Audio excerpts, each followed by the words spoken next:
All right, YouTube, let's talk about demarcation in a house. All right, new build houses.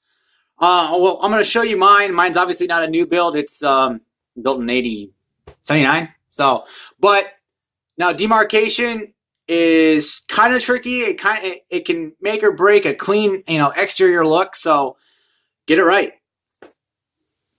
All right, so I'm going to show you my house, where my signal comes from. Yours is probably going to be different. You can have aerial drops. You can have obviously underground. But that's pretty much the only two really. You're going to be underground or you're going to have aerials. Now, if it's a brand new build, the company might just run it on top of the ground, and they have a contracting company to come bury it. Sometimes they do. Probably most of the time, I've seen customers say they've never done it. They have to do it themselves. And if that line gets cut, ripped, you're no signal until you get it replaced. So let's get to it. I'm going to show you outside of my house and my demarcation, and then I'll get to what you should run. All right, guys. So street, that's where all the lines are. They're actually direct. They're buried all the way to our node, NID, whatever you, depending on the company you work for, depends on what they call it. But right here, that one right there, even though it's behind a fence, you can get to it. And I think it's like some sort of eminent domain, like you can just go over there, doesn't matter.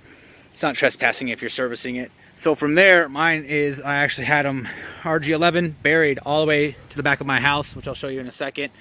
So a couple of ways you can do it. You can have aerial from your pole to the street. Either there's multiple poles to get to here, or you'll just have one aerial drop if you're close enough straight to the house. From the house, it goes down to your demarcation. But that's how mine is set up, is just buried straight here. And you can see even in further back, there's another one. So these are all daisy chained. But that's how my system's set up. All right, so this is my house, is demarcation point. Yours is probably going to look a little different. Mine's in the back of my house, but if yours is on the side of the house, you're always going to want to put all your low voltage and all your lines that you're going to run that I'll to the right, basically behind it, to kind of hide it from the power, hide it from street view, because it's kind of ugly. It really is. So hide it from street view as best as possible. It just makes it look better. So you can see my RG11 orange cable right there. That's from the Comcast, and you got AT&T, and then you got DirecTV over there. So since I'm hidden back my backyard, so it doesn't matter. It can look as ugly as it needs to. But yeah, this is where it all goes in. This is where you run your lines. And I'll tell you how to run, or tell you what lines you should run if you're building a brand new house, and just kind of future-proof it. So you saw what I have.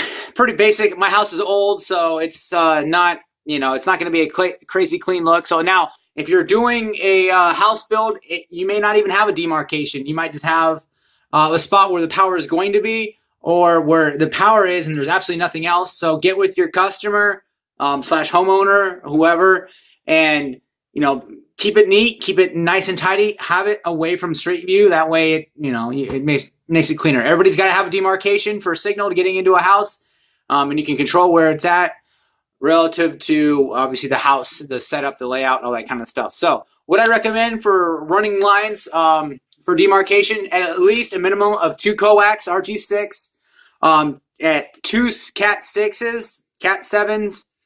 And obviously, if depending on where you're at, run a conduit for fiber. Really, just you can run it if you want to, but just leave space, leave access, so you can get that high. You have the availability to have that inside your home if you need to. Now, if you're in the middle of nowhere, you may never, they may never, but you never say never. Just, leave space, leave something. You can put conduit and run everything through that conduit if it's large enough. That way you can keep pull strings, so you can just easily get to the spot where everything's inside your house. Now, also, if you're running satellite dishes, I also would recommend an 18 2-gauge power line, 1 or 2, depending on if you're using satellite internet. That way you can heat the satellite dish. And if you're in, inclement weather areas, where you get snow a lot, it'll melt the snow, and that way it's a clean install. It's already, you can run it to wherever it's at, but at least have an 18.2 as well, so you can thaw out something that's outside, as far as a satellite dish whatever it needs that you need to keep snow off of it. So again, to recap, you know, at a minimum of 2 coax, 2 cat 6s, fiber if your budget allows, and at least a spot to run additional lines if you need it, and then a power source, 18-2 power source, so you can thaw out something. As far as your demarcation, that should cover you for pretty much everything. Now, I will say, if you know you're getting satellite TV, have, like I said in the prior video, have someone run those lines to that location where the dish is going to be at. That way you don't have any exterior lines on your brand new house. Just internally run them, you know, 4 lines just in case. So when they mount the dish, it can go straight there. You'll have your ground, all that kind of stuff. Just have it pre-wired. Much cleaner installation. All right, guys, if you like this video, hit like, subscribe. I'm crazy busy, but that's demarcation for you.